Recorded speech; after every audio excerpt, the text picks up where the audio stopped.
అందరు ఎలా ఉన్నారు? ఏం బావుంటాం శ్రావ్య, ఏం బావుంటాం? అసెంబ్లీకెళ్ళి కొట్లాడాల్సినటువంటి ప్రతిపక్షాలు బాయ్‌కాట్ జేసి మరి పార్టీ ఆఫీస్‌లలో కూర్చుంటున్నాయి. ఎవరి వ్యక్తిగత పనులు వాళ్ళు జేసుకుంటున్నారు. ఎవరి నియోజకవర్గాల్లో వాళ్ళు తిరుగుతున్నారు. ఇగ అసెంబ్లీ పెట్టి ఏం లాభం అంటావు? మామూలుగానే అసెంబ్లీలో మనోళ్ళు నెల రోజులు మినిమమ్ 15 రోజులు మినిమమ్ నడవాల్సినటువంటి అసెంబ్లీలు మనం చూసుకున్నట్లయితే కొన్ని రోజుల నుండి, కొన్ని నెలల నుంచి లేకపోతే కొన్ని సంవత్సరాల నుండి కావచ్చు, కొన్ని రోజులు మాత్రమే నడిచినాయి. ప్రెస్ మీట్లు పెట్టి ప్రతిపక్షాలు వాళ్ళ పార్టీ ఆఫీస్‌లలో ప్రశ్నించింది ఒక ఎత్తయితే, అసెంబ్లీలో ప్రశ్నించడం అనేది ఒక చట్టం. అంటే వ అసెంబ్లీలో ప్రశ్నించే అధికారం ఇటు బీఆర్ఎస్ ప్రతిపక్షమైనటువంటి బీఆర్ఎస్‌కు, బీజేపీకి ఖచ్చితంగా ఉండాలా? అసెంబ్లీని యావత్ దేశవ్యాప్తంగా ప్రతి ఒక్కరు కూడా గమనిస్తారు. అసెంబ్లీలో తీర్మానం చేసి బిల్ పాస్ చేస్తే అది చట్టమైతది. ప్రతి ఒక్క ప్రజలు అసెంబ్లీలో మా ఎమ్మెల్యేలు ఏం మాట్లాడుతున్నారు? నిరుద్యోగులు మా తరపున ప్రతిపక్షాలు ఏం మాట్లాడుతున్నాయి? రిటైర్డ్ ఎంప్లాయీస్ ఎవరైతే పెన్షన్ రాని వాళ్ళు ఉన్నారో మా తరపున అసెంబ్లీలో ఏం మాట్లాడుతున్నారు? రైతులు మాకు వరదొచ్చింది, బురదొచ్చింది, మా పంట నష్టం వచ్చింది, పంట నష్టం ఇవ్వట్లేదు, మా ప్రతిపక్షాలు మా కోసం గలమెత్తి అసెంబ్లీలో ఏం ప్రశ్నిస్తాయో, ఉద్యోగాలు రావాల్సిన వాళ్ళు, అట్లాగే ఆరోగ్య శాఖ దగ్గర నుంచి మొదలుకొని ప్రతి ఒక్కటి వాట్ నాట్ అండి, గురుకులాల సమస్యల వరకు, ఫీజు రియంబర్స్మెంట్ల వరకు, బీసీ రిజర్వేషన్ వరకు ప్రతి ఒక్కటి ప్రశ్నించాల్సినటువంటి అవసరం ఉన్నది. ఎందుకంటే ఈ రోజున ప్రభుత్వానికి ఉన్నటువంటి బాధ్యత కన్నా కూడా ప్రతిపక్షానికే బాధ్యత ఎక్కువ. ఎంతమంది ఏకీభవిస్తారండి? ఎందుకంటే నేను రీసెంట్గా ఒక పెద్ద వ్యక్తితోటి మాట్లాడినా. అతనికి పార్టీలతో సంబంధం లేదు, చాలా మంచి వ్యక్తి, నేను పేరు తీసుకోను. ఒక ఒక మంచి జెన్యూన్ రిటైర్డ్ ఐఏఎస్ ఆఫీసర్ అనుకుందామని.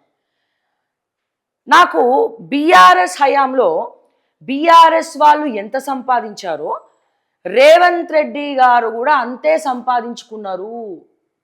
ఏంటి శ్రావ్య విచిత్రంగా ఉంది అంటే, బీఆర్ఎస్ గవర్నమెంట్ అధికారంలో ఉన్నప్పుడు, బీఆర్ఎస్ గవర్నమెంట్ ఎందుకంటే చాలామందికి ఎక్స్పీరియన్స్ ఉంటుంది. మనకెంత అండి తిప్పి ఒక 32 సంవత్సరాలు ఉంటాయి.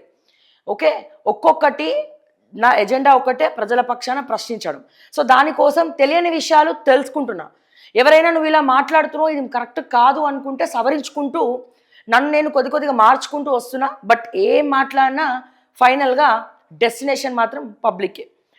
సో ఈ ఒక ప్రాసెస్లో నాకు తెలియనటువంటి ఒక కొత్త విషయం ఏంటంటే, ప్రతిపక్షమే కీలకంగా మారుతుంది ఏ ప్రభుత్వంలోనైనా. ప్రశ్నించేవాడు ప్రశ్నించాలా, ప్రశ్నించకపోతే ప్రభుత్వం మెడలు వంచి మరి పనిచేయదు. ప్రశ్నించకపోతేనే అసలైన తలకాయ నొప్పులు వస్తాయి. అయితే ఇందాక మనం ఒక మాట మాట్లాడుకున్నాం, రేవంత్ రెడ్డి గారు ఎట్లా సంపాదించినారు? టీపీసీసీ అధ్యక్షుడుగా రేవంత్ రెడ్డి గారు ఉన్నప్పుడు బీఆర్ఎస్తో సరి సమానంగా ఎట్లా సంపాదించుకున్నాడు అంటే, RTI act, right to information యాక్ట్లు వేసి రిటైర్డ్ అయినటువంటి ఎంఆర్ఓ ఆఫీసర్లను ఒక పెద్ద ఆఫీస్ పెట్టుకొని ఒక ప్రస్థానం ఏర్పాటు చేసుకొని, అప్పుడు వీళ్ళందరిది అదే, ఈ రోహిన్ రెడ్డి, ఫహీం ఖురేషి, మన రేవంత్ రెడ్డి గారు. ఇప్పుడు గారు అని ఎందుకు సంపాదిస్తున్నా ఇంకొంతమంది మాట్లాడుతున్నారు, అరే రేవంత్ రెడ్డి అని ఎందుకు అంటున్నావు అని. మరి పత్రికలలో కూడా ముఖ్యమంత్రి రేవంత్ రెడ్డి అనే కదా రాస్తారు, రేవంత్ రెడ్డి గారు అని రాస్తారా? ఒక జర్నలిస్ట్గా ప్రతి ఒక్కరు పేరు పెట్టి పిలవచ్చు, గారు అని సంబోధించక్కర్లేదు. అంటే వార్తల పరంగా, ఏది కంటెంట్ పరంగా, వార్తల పరంగా మాటిమాటికి అలా అనాల్సిన అవసరం లేదు. మనం స్వయానా రేవంత్ రెడ్డి గారిని కలిసినప్పుడో లేకపోతే ఇంకొంతమంది నాయకుల్ని కలిసినప్పుడో వాళ్ళతో మాట్లాడుతున్నప్పుడు గౌరవపరచడం ఓకే. బట్ జర్నలిస్ట్గా ఎక్కడ కూడా గారు అని నమోదించాలని చెప్పి మాకైతే పోస్ట్ గ్రాడ్యుయేషన్లో ఎక్కడ కూడా చెప్పలే. పేపర్లలో కూడా ప్రతి పేరు పక్కన గారు అని రాయరు, వార్తలు పేరే రాస్తారు. ఓకే, సో ఎంఆర్ఓ ఆఫీస్కు రిటైర్డ్ ఎంఆర్ఓలను పెట్టుకొని ఈ ప్రభుత్వంలో ఉన్నటువంటి కొంతమంది పడని వాళ్ళు ఎవరైతే ఉన్నారో, ఫర్ ఎగ్జాంపుల్ ఒక ఐఏఎస్ ఉన్నాడండి, ఇంకొక ఐఏఎస్ని తొక్కి లూప్ లైన్లు వేసి బీఆర్ఎస్ ఏం చేసింది, అవినీతి చేసిన ఐఏఎస్లనే పెట్టుకున్నారు. సో కాల్డ్ నవీన్ మిట్టల్ కావచ్చు, రజత్ కుమార్ కావచ్చు, తర్వాత సోమేష్ కుమార్ కావచ్చు, ఈ రామకృష్ణ చీఫ్ సెక్రటరీ కావచ్చు, లేకపోతే ఇంకా చాలామంది ఉన్నారు, సింగరేణి శ్రీధర్ కావచ్చు, శరత్ నాయక్ కావచ్చు, తర్వాత వెంకటరమణారెడ్డి కావచ్చు. సో ఇట్లా చాలామంది ఐఏఎస్లు, ఇంకా మన ఈయన ముఖ్యంగా మర్చిపోయిన అమయ్ కుమార్. సో ఇటువంటి వ్యక్తులు చీడ పురుగులు, సమాజానికి పట్టినటువంటి చీడ పురుగులు. వీళ్ళ మీద నేను చేయని కంటెంట్ లేదు, ఎన్నో కంటెంట్స్ చేస్తూ వచ్చిన. అయితే వీళ్ళందరూ అవినీతి పరులు. ఎవరైతే చాకచక్యంగా దోచుకోగలుగుతారో అటువంటి దోచుకునే టాలెంట్ ఉన్న వాళ్ళనే బీఆర్ఎస్ గవర్నమెంట్ తీసుకుంది అనుకుందాం. ప్రత్యేకంగా శాఖలోకి ఆ సోమేష్ కుమార్ చీఫ్ సెక్రటరీ, మాజీ చీఫ్ సెక్రటరీ వేసిండు అనుకుందాం. అయితే ఇక్కడ ఏంటి, వీళ్ళకు పడనోళ్ళు ఎవరైతే ఉంటారో వీళ్ళు కొంతమంది గవర్నమెంట్లో ఉన్న వాళ్ళే రేవంత్ రెడ్డికి లీక్స్ ఇవ్వడము, దాన్ని పట్టుకొని ప్రభుత్వాన్ని ప్రశ్నిస్తూ రకుల్ రావ్ అని ఎప్పుడైతే ప్రతిపక్షంలో ఉన్న రేవంత్ రెడ్డి టీపీసీసీ ప్రెసిడెంట్గా ఉన్నప్పటి నుంచి, తర్వాత డ్రోన్ ఎగిరేసేంత వరకు కూడా, తర్వాత ఇవన్నీ కూడా లాబింగ్స్, డబ్బులు తీసుకోవడము, ఆర్టీఐ యాక్ట్లు వేసుకోవడము, అండ్ వీళ్ళు వేసినటువంటి ప్రశ్నలు అప్పుడు బాగా ట్రోల్ అయింది. అంటిల్ అన్లెస్ రేవంత్ రెడ్డి ఒక ప్రెస్ మీట్లో కూర్చొని ఈ మాట మాట్లాడేంత వరకు అప్పుడు ప్రజలెవరికి ఈ విషయాలు తెలియదు. ఒక ప్రతిపక్ష నాయకుడిగా రేవంత్ రెడ్డి మాట్లాడితేనే తెలిసింది ఇవన్నీ. మీకు గుర్తున్నట్లయితే ఒక్కసారి వన్స్ అపాన్ ఎ టైం మనం 3 years బ్యాక్ వెళ్ళినట్టయితే రేవంత్ రెడ్డి గాంధీ భవన్లోనే ఎక్కడో ప్రెస్ మీట్ పెట్టి ఈ విషయం చెప్తాడు. సో డ్రోన్ ఎగిరేయడం ఇవన్నీ కూడా ఆయన అరెస్ట్కి కారణాలు అయినాయి. సో ఇట్లా ఒక ప్రతిపక్షం, సో ఇప్పుడు కూడా బీఆర్ఎస్ ప్రశ్నించట్లేదు అని అనట్లే, బీజేపీతో పోలిస్తే కొద్దిగా బెటర్, కానీ ఇంకా చేయొచ్చు. హరీష్ రావు గ్రౌండ్లో తిరగచ్చు, కేటీఆర్ గ్రౌండ్లో తిరగచ్చు. తర్వాత ఇప్పుడు వీళ్ళు ఏదైతే బాయ్కాట్ చేసి వచ్చిండ్రో, బాయ్కాట్ చేసి రాకుండా ఉండాల్సింది. సరే ఒకరోజు చేసినావు, బాయ్కాట్ చేసినావు, ఏదైతే పవర్ పాయింట్ ప్రజెంటేషన్ ఉందో పవర్ పాయింట్ ప్రజెంటేషన్ రోజు బీఆర్ఎస్ బాయ్కాట్ చేసింది. ఎందుకని, వీళ్ళకి మైక్ ఇవ్వలేదు. జనరల్గా ఇక్కడ తప్పెవరిదిరా నాయన అంటే రేవంత్ రెడ్డిది. ఎందుకు రేవంత్ రెడ్డి గారు తప్పు? ఈయన హెచ్చులకి పోయి ఏం చేసిండు మా రేవంత్ అన్న, మేము కేసీఆర్ఏ ఫస్ట్ సంతకం పెట్టిండు, మాదేం లేదు, నేను క్యాన్సిల్ చేసి పడేసిన అది అని చెప్పి రేవంత్ రెడ్డి గారు చట్టసభలో, అంటే అసెంబ్లీలో, అంటే మీరు చూడండి, ఒక అసెంబ్లీలో మాట్లాడితే ఎంతమంది అబ్జర్వ్ చేస్తారనేది మీరు చూడాలి. ఇక్కడ అసెంబ్లీలో రేవంత్ రెడ్డి చేసినటువంటి వ్యాఖ్యలు ఎక్కడ దాకా పోయినాయి, ఆంధ్రప్రదేశ్ గవర్నమెంట్ దాకా వెళ్ళిందండి. అసెంబ్లీలో రేవంత్ రెడ్డి గారు చేసినటువంటి వ్యాఖ్యలు ఏవైతే ఉన్నాయో అవి చంద్రబాబు నాయుడు గారి కోటరీకి, ఆంధ్ర చీఫ్ సెక్రటరీకి వెళ్ళి రేవంత్ రెడ్డి వ్యాఖ్యలను మేము ఖండిస్తున్నాం, వీళ్ళు చెప్పినవి అవాస్తవం, మేము ఖండిస్తున్నాం అని చెప్పి రేవంత్ రెడ్డి గారికి ఎంత పెద్ద పరువైన పని. ఈయన చట్టసభలో అసెంబ్లీ సాక్షిగా లేదు నేను ఎప్పుడో దాన్ని చించవతల పడేసిన, వాళ్ళు చేసినటువంటి సంతకాలు, ఇది పాలమూరు ఈ ప్రాజెక్ట్ ఏదైతే ఉందో ఇది వాళ్ళ వల్లనే, మా వల్ల కాదు, నా తప్పేం లేదు, నేను మొన్న చెప్పేసిన ఆంధ్ర గవర్నమెంట్కి మేము రద్దు చేసుకున్నాము అని చెప్పేసరికి ఆంధ్ర గవర్నమెంట్కి అటు ఇటు వెళ్ళింది, వాళ్ళు కూడా అసెంబ్లీ చూస్తారు కాబట్టి వెళ్ళింది, చేరుకున్నది. వాళ్ళు ఒక ప్రెస్ నోట్ రిలీజ్ చేశారు, ముఖ్యమంత్రి రేవంత్ రెడ్డి గారి వ్యాఖ్యలను మేము ఖండిస్తున్నాం, రేవంత్ రెడ్డి గారు మాదేమి క్యాన్సిల్ చేయలే, అంతకన్నా ముందు బీఆర్ఎస్ గవర్నమెంట్లో ఉన్నప్పుడే ఇది జరిగింది. ఇప్పుడు ఇది ఎవరికి ప్లస్ అయింది, వైఎస్ జగన్మోహన్ రెడ్డి గారు ఏం చెప్తున్నారు ఇప్పుడు అక్కడ ఆంధ్రప్రదేశ్లో, వైఎస్ఆర్సీపీ గవర్నమెంట్ అట్లా చెప్పేసరికి, అంటే కేసీఆర్ హయాంలోనే ఇది అగ్రిమెంట్ క్యాన్సిల్ అయిందని ఏదో చెప్పిన తర్వాత వైఎస్ జగన్మోహన్ రెడ్డి గారు కాదు, ఇది ఉమ్మడి ఆంధ్రప్రదేశ్ ఉన్నప్పుడే వైఎస్ రాజశేఖర రెడ్డి గారు స్వయాన మా నాన్నగారు దివంగత నేత ఎంతో సంకల్పంతో చేసినటువంటి ఒక అతిపెద్ద కార్యము, శంకుస్థాపన చేసినారు ఎప్పుడో పాలమూరు ఎత్తిపోతల పథకానికి. వాస్తవమేగా, చేవెళ్ళ పాలమూరు అనేది వైఎస్ రాజశేఖర రెడ్డి గారి హయాంలోనే నాంది బలుక్కుంది. ఈ ప్రాజెక్టు కూడా సెంటిమెంట్గా ఈ చేవెళ్ళ చెల్లెమ్మ అని చెప్పి అక్కడ చేవెళ్ళ నుండే ఫస్ట్ ఆ పాదయాత్ర కానీ ఏదైనా మొదలు పెట్టడము, తర్వాత చేవెళ్ళ నుండి శంకుస్థాపన చేయడము, తర్వాత ఏమైందో మనందరికి కూడా తెలుసు. సో ఇట్లా రేవంత్ రెడ్డి గారు అనుకోకుండా అబద్ధం చెప్పి దొరికిపోయినాడు తెలంగాణ ప్రజల దగ్గర తలదించుకోవాల్సినటువంటి పరిస్థితి. ఇక్కడ ప్రాబ్లం ఏంటంటే రేవంత్ రెడ్డి గారు ప్రిపేర్ అయి రావట్లే, గవర్నమెంట్ ఆఫీసర్లు కూడా రేవంత్ని ప్రిపేర్ చేయట్లే, కావాలనే రేవంత్ని ఇరికిచ్చే ప్రయత్నం కూడా చేస్తున్నారేమో అని చెప్పి అనిపిస్తూ ఉంది. పక్కన ఉన్నటువంటి ఆయన కోటరీ చక్కగా లేదు, అందరు దోచుకోవడమే పనిగా పెట్టుకున్నటువంటి వాళ్ళని తీసుకొచ్చి పెట్టుకుంటే ఇట్లనే ఉంటుంది. మళ్ళీ 10 ఏళ్ళు కాదు కదా, ఇంకా 2 ఏళ్ల తర్వాత కూడా అసలు ఎమ్మెల్యే కూడా గెలిచే పరిస్థితి రేవంత్ రెడ్డికి ఉండదు. ఓకే, ఇక బీఆర్ఎస్ పవర్ పాయింట్ ప్రజెంటేషన్ అయిపోయిందిగా. మీరు ఆ రోజు బాయ్కాట్ చేసి బయటకు వచ్చేసినారు. ఏ రోజు ఎక్కడైతే Uttam Kumar Reddy power point presentation ఇచ్చిండో, సర్లే శ్రావ్య, ఆడ కాంగ్రెస్ ఎమ్మెల్యేలే దిక్కు లేదు, Uttam Kumar Reddy power point presentation ఇస్తుంటే బీజేపీ ఎమ్మెల్యేలేమో నిద్రపోతున్నారు, కాంగ్రెస్ ఎమ్మెల్యేలేమో బ్యాక్గ్రౌండ్లో ఎవరు లేరు. అంటే ఉత్తమ్ కుమార్ రెడ్డి పాపం రాక ప్రిపేర్ అయ్యి వస్తే నిద్రపోతారు ఎమ్మెల్యేలు ఎక్కడ పోతారని రేవంత్ రెడ్డి కూడా మొట్టికాయలు వేయడం జరిగింది.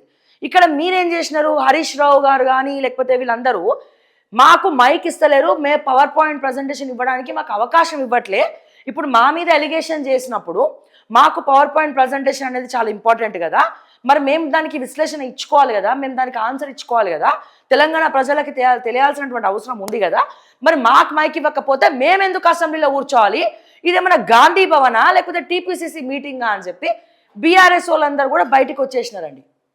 చాలా సంతోషం, ఆ రోజు వరకు ఓకే. మరి నెక్స్ట్ డే మోనికి ఏమైందండి, నిన్న మోనికి ఏమైందండి? ఇది తప్పు కదండి, ఇది రాజ్యాంగ విరుద్ధమే కదండి. ఒక్క రోజు నువ్వు అసెంబ్లీ బాయ్కాట్ చేసి పవర్ పాయింట్ ప్రజెంటేషన్ అయిపోయినాక కూడా మీరు అసెంబ్లీకి వెళ్ళి ప్రతిపక్ష హోదాలో మాట్లాడకపోవడం బీఆర్ఎస్ పార్టీ చేసినటువంటి తప్పు కాదా? డెఫినెట్గా మంచి అంటాం, చెడు అంటాం. మీరు పవర్ పాయింట్ ప్రజెంటేషన్ రోజు మీరు బాయ్కాట్ చేశారు, అది కరెక్టే, ప్రతిపక్షంగా మీ బాధ వెళ్ళగక్కున్నారు, మీరు అక్కడ మీకు అవకాశం ఇవ్వలేదు కాబట్టి బీఆర్ఎస్ పార్టీ ఆఫీస్లో power point presentation Harish Rao గారు ఇచ్చినారు, దానికి బీఆర్ఎస్ ఎమ్మెల్యేలు కార్యకర్తలందరూ కూడా హాజరైనారు. హాజరైన తర్వాత ఏదైతే కేసీఆర్ గారు లేఖ రాసినారో, ఇక్కడ మీరు చూడండి ఏ రకంగా గవర్నమెంట్లో స్ట్రాటజీస్ ప్లే చేస్తారో, ఇన్ని రోజులు బయటికి రాని లేఖ ఏదైతే కేసీఆర్ గారు అప్పటి వైఎస్ జగన్మోహన్ రెడ్డి గారికి, ఆ ప్రభుత్వానికి ఈ ప్రాజెక్టు గురించి లేఖ రాసినాడో, ఆ లేఖని హరీష్ రావు గారు ఇప్పుడు బయట పెట్టినారు. అంటే ఏమని, కేసీఆర్ గారు వచ్చిన ముఖ్యమంత్రి అయినటువంటి 6 నెలల లోపలే కేసీఆర్ గారు దీన్ని ఆపాలా, మా వాటాలు తేల్చాలా, ఈ నీటి వాటా జలాలు పాలమూరు ఏదైతే చేవెళ్ళ ప్రాజెక్ట్ ఎత్తిపోతల పథకం ఉందో మా వాటాలు మాకు తేల్చాలి అని చెప్పి ఏదైతే ఈయన లేఖ రాసినారో, ఆ లేఖ రేవంత్ రెడ్డికి గవర్నమెంట్లో ఉన్నటువంటి అఫీషియల్స్ చూపించలే. మరి ఎవరు చూపించారు పవర్ పాయింట్ ప్రజెంటేషన్లో? హరీష్ రావు చూపించారు. అంటే ఏ రకంగా రాజకీయము, ఏ రకంగా జిమ్మిక్కులు చేస్తున్నారు, ఈ రకంగా ఈ లేఖను రేవంత్ దగ్గర మరి ఈ ఆఫీసర్లు ఎందుకు దాచినారు ఇరిగేషన్ డిపార్ట్మెంట్ వాళ్ళు? మరి దాచింది ఎవరు? కావాలనే ఉత్తమ్ కుమార్ రెడ్డి. ఎవరు ఉత్తమ్ కుమార్ రెడ్డి? ఇరిగేషన్ శాఖ మంత్రి. మరి ఈయన ఫస్ట్ నుంచి ఈయన ఎవరికి జాన్ జిగిరి? మన కేసీఆర్ గారికి జాన్ జిగిరి. ఎందుకంటే ఆయన ముఖ్యమంత్రిగా ఉన్నప్పుడు వీళ్ళందరికీ ఫండింగ్ పంపించిండు. పంపించలేదని చెప్పమనండి, కేసీఆర్ గారిని చెప్పమనండి. నేను కేసీఆర్ దగ్గర ₹1 తీసుకోలేదని చెప్పి ఉత్తమ్ కుమార్ రెడ్డి గారిని చెప్పమనండి. సో ఉత్తమ్ కుమార్ రెడ్డి ముఖ్యమంత్రి అవ్వాలంటే రేవంత్ రెడ్డిని ఎక్కడొక్కడ ఇరికిచ్చాలి. మరి ఇరిగేషన్ డిపార్ట్మెంట్లో ఉన్నటువంటి ఉత్తమ్ కుమార్ రెడ్డికే కావాలని ఆ లేఖ ఇవ్వలేదా, లేకపోతే తెలిసే ఉత్తమ్ కుమార్ రెడ్డి ఆ లెటర్ని బయట పెట్టలేదా పవర్ పాయింట్ ప్రజెంటేషన్లో? ఇది వాళ్ళ ఇంటర్నల్ వారికి దారితీస్తుంది. మనం ఒక రకంగా చెప్పాలంటే మీకు అర్థమైందా లాజిక్? ఉత్తమ్ కుమార్ రెడ్డి గారికి తెలిసి జరిగిందా, లేకపోతే ఇరిగేషన్ డిపార్ట్మెంట్లో ఉన్నటువంటి సెక్రటరీ ఉత్తమ్ కుమార్ రెడ్డి గారికే అసలు ఈ లేఖ రాశాడా లేదా అనేది చెప్పలేదా? గవర్నమెంట్ పార్టీలు మారుతాయి, వ్యక్తులు మారుతారు, కానీ గవర్నమెంట్ మారదు కదా. రికార్డ్స్లో ప్రతిదీ ఒక ఫైల్, ఒక సబ్జెక్ట్ అనుకున్నామంటే ప్రతి ఫైల్ అనేది గవర్నమెంట్లో ఉంటుంది కదా. మరి ఆ ఫైల్ ఎందుకు రేవంత్ ముందు పెట్టలే? సో ఇప్పుడు అక్కడ ఆంధ్రాలో కూడా వైఎస్ జగన్మోహన్ రెడ్డి ఇప్పుడు కాల్ ఎగరేస్తున్నారు.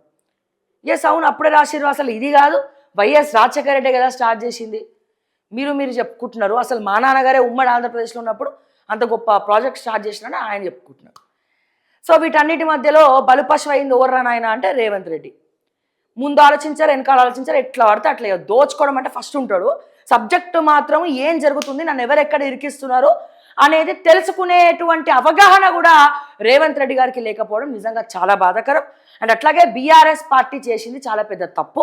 ఇంకా మీరు ఇట్లాగే ఆల్రెడీ వీర లెవెల్లో ఇక సూపర్ హీరోస్ లాగా కేసీఆర్ వచ్చేస్తున్నాడు అసెంబ్లీకి.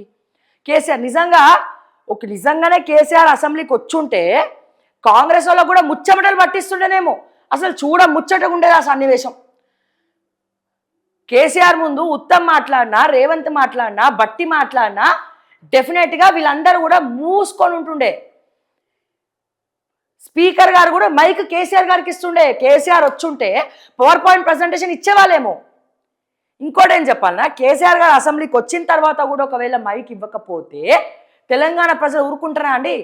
కేటీఆర్కి మైక్ ఇవ్వకపోతే ఊరుకోవచ్చు, హరీష్ రావుకి మైక్ ఇవ్వకపోతే ఊరుకోవచ్చు, కానీ కేసీఆర్కి అసెంబ్లీలో మైక్ ఇవ్వకపోతే ఎవరి పరువు పోతుంది? పరోక్షంగా ప్రత్యక్షంగా కాంగ్రెస్ పార్టీ పరువే పోతుంది. ఏ రకంగా చూసినా మీకు మంచి పేరు వచ్చేది. ఇప్పుడు మళ్ళా కేసీఆర్ ఒక డైలాగ్ కొట్టడము ఈ సోషల్ మీడియాలో మొత్తం వీర లెవెల్గా మేమే హీరోలం, కేసీఆర్ వచ్చేస్తుండని కార్యకర్తలందరూ ఆనందపడే లోపల నిజంగా బీఆర్ఎస్ కార్యకర్తల గురించి ఆలోచిస్తే బాధ అవుతుంది. ఎందుకంటే వస్తా అన్న కేసీఆర్ అసెంబ్లీకి రాకుండా ఇక్కడ ఫ్లోర్ లీడర్గా హరీష్ రావు గారిని, సబితా ఇంద్రెడ్డి గారిని పెట్టిండ్రు. వాళ్ళని ఎప్పుడైతే ఫ్లోర్ లీడర్స్గా పెట్టారో అప్పుడే కథం అయిపోయి కేసీఆర్ గారు రారని అర్థమైపోయింది ఇక అసెంబ్లీకి. ఒకవేళ ఆయన వచ్చుంటే ఎలా ఉండేది? ఎవరైనా మాట్లాడుతుండే నా కాంగ్రెస్లో? ఒకవేళ కేసీఆర్ గారు కనుక వచ్చుంటే ఎలా ఉండేది అసెంబ్లీ? దద్దరిల్లిపోయేది. ఇంకెక్కువ మంది చూసేవాళ్ళు. అరే మా కేసీఆర్ ఏం మాట్లాడుతున్నాడు? రైతులు ఎక్స్పెక్ట్ చేసినారు, నిరుద్యోగులు ఎక్స్పెక్ట్ చేసినారు, ఇప్పుడన్నా మా కేసీఆర్ మాట్లాడతారేమో, బీఆర్ఎస్ ఎల్పీ లీడర్ ఆయనే కదా అని. మరి ఆ కేసీఆర్ గారు ఎలా తీసుకుంటారో తెలియదు, కానీ తెలంగాణ ప్రజలు మాత్రం మళ్ళీ నారాజ్ అయినరు. సోషల్ మీడియాలో కేసీఆర్ వచ్చేది ఉంటేనే సోషల్ మీడియాలో బిల్డప్ ఇవ్వండి బీఆర్ఎస్ పార్టీ, లేకపోతే ఇవ్వకండి, మీ పరువు పోతుంది. మీరు వచ్చి బిల్డప్ ఇచ్చేసి మళ్ళా కేసీఆర్ రావట్లేదు అయిపోయి ఒకరోజు వచ్చి సంతకం పెట్టి వెళ్ళిపోయిందంటే ఇక్కడ సమాధానం చెప్పుకోవాల్సింది ఎవరు? కేటీఆర్ చెప్పాడు సమాధానం, హరీష్ రావు చెప్పాడు సమాధానం. ఎవరైతే కార్యకర్తలు వెక్కిరిస్తున్నారో, వేరే పార్టీ కార్యకర్తలు, మీ పార్టీ కార్యకర్తలు ముందు మీ కేసీఆర్ని రమ్మనయ్యా అసెంబ్లీకి, తర్వాత చూసుకుందాంలే అని ఎక్కిరిస్తుంటే సమాధానం చెప్పుకోవాల్సింది గ్రౌండ్లో ఉన్నటువంటి మీ బీఆర్ఎస్ పార్టీ కార్యకర్తలు, కేటీఆర్ కాదు, హరీష్ రావు కాదు. ఈ రోజున వాళ్ళు బాధపడుతున్నారు, వాళ్ళు అవమానపడుతున్నారు కేసీఆర్ అసెంబ్లీకి రాకపోతే. ఫ్యాక్ట్స్ మాట్లాడుకుందాం మనం ఏదైనా. అదైపోయింది, అదొక బ్లండర్ మిస్టేక్ జరిగిపోయింది. ఓకే, నెక్స్ట్ డే కేసీఆర్ రాలే, మీరు పవర్ పాయింట్ ప్రజెంటేషన్కి పోయిండ్రు, వాళ్ళు మైక్ ఇవ్వలే, మీరు బాయ్కాట్ చేసి నల్ల బ్యాచ్లు పట్టుకొని బయటకు వచ్చిర్రు, వాకౌట్ చేసుకుంటూ వచ్చినారు. నెక్స్ట్ డే ప్రజెంటేషన్ పెట్టినారు, ప్రజెంటేషన్ అద్భుతంగా ఇచ్చింది హరీష్ రావు కూడా, దాంట్లో నో డౌట్. కానీ ఎందుకు రాలే అసెంబ్లీకి అనేది మా క్వశ్చను. బీఆర్ఎస్ పార్టీ మొత్తం బాయ్కాట్, ప్రతిరోజు అసెంబ్లీ బాయ్కాట్ చేస్తుందా?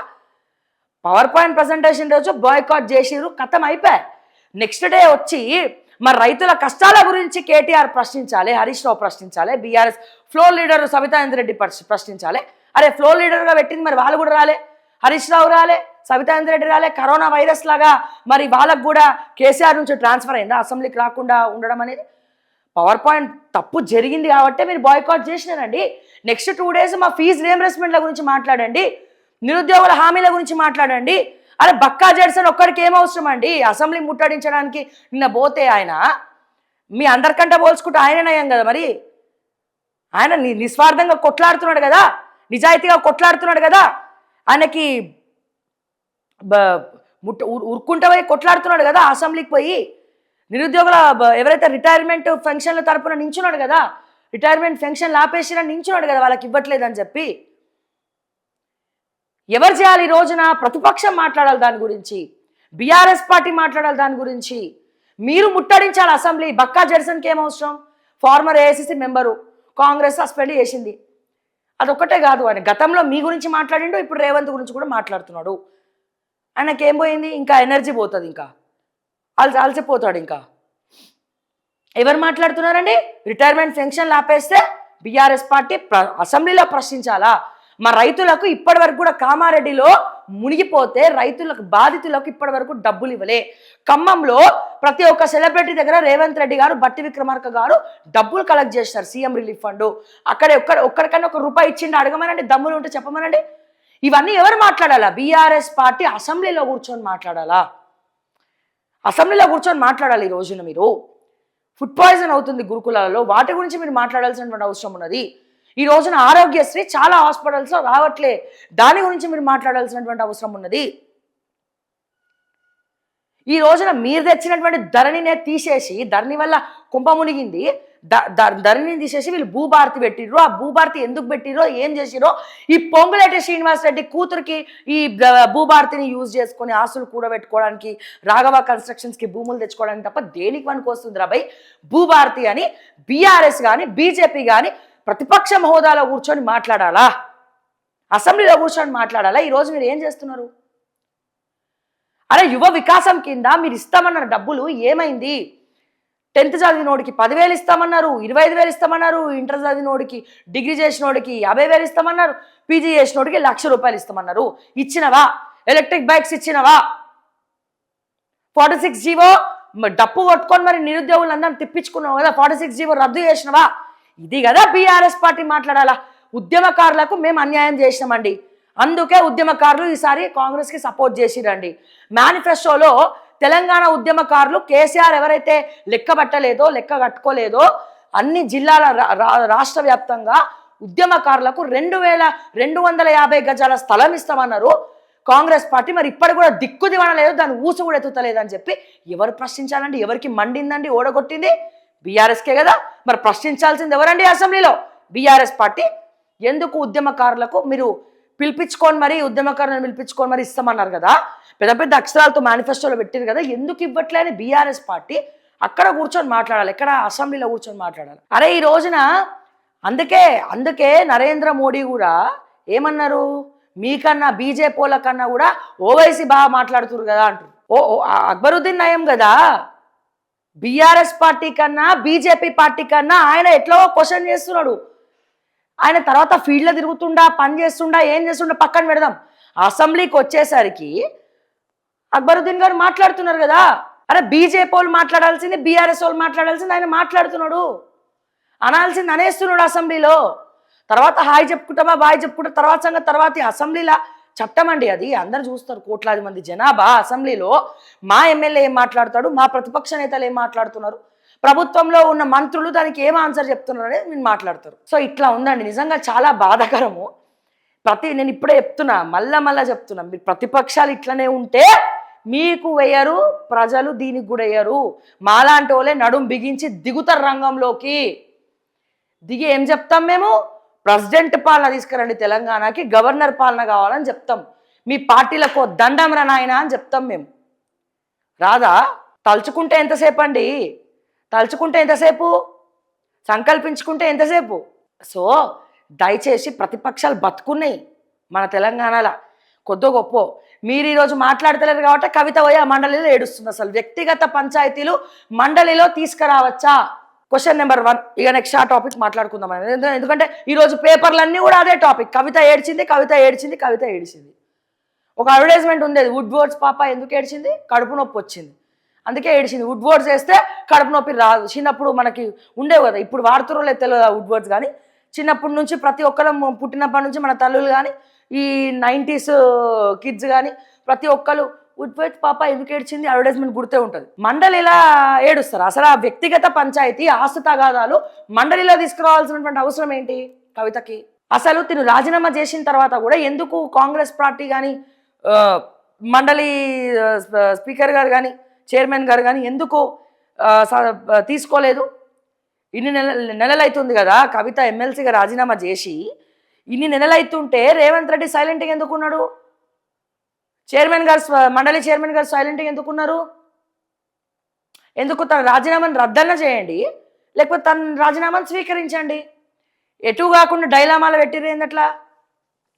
అంటే ఇప్పుడు ఎవరు నాటకం ఆడుతున్నట్టు, ఎవరు స్ట్రాటజీలు ప్లే చేస్తున్నట్టు?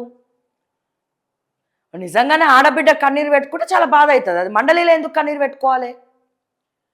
అసలు మండలిలో వ్యక్తిగత విషయాలు మాట్లాడచ్చా, పర్సనల్ విషయాలు మండలిలో మాట్లాడచ్చా అండి? వ్యక్తిగత విషయాలు మండలిలో మాట్లాడచ్చా అండి? వ్యక్తిగా వెళ్తున్నా శక్తిగా తిరిగి వస్తా. బీఆర్ఎస్ నన్ను ఘోరంగా అవమానించింది. అవినీతిపై ప్రశ్నించినందుకే నాపై కక్ష కట్టి బయటకు పంపినారు. 2014 నుంచే పార్టీలో నాపై ఆంక్షలు, ఉద్యమకారులపైన నిర్లక్ష్యం, నైతికత లేని ఆ పార్టీ నుంచి వైదొలుగుతున్నందుకు సంతోషిస్తున్నా. టీఆర్ఎస్ను బీఆర్ఎస్గా మార్చడాన్ని వ్యతిరేకించా. ఏం పీకారని జాతీయ పార్టీ? నాది ఆస్తుల పంచాయతీ కాదు, నాది ఆత్మ గౌరవ పంచాయతీ.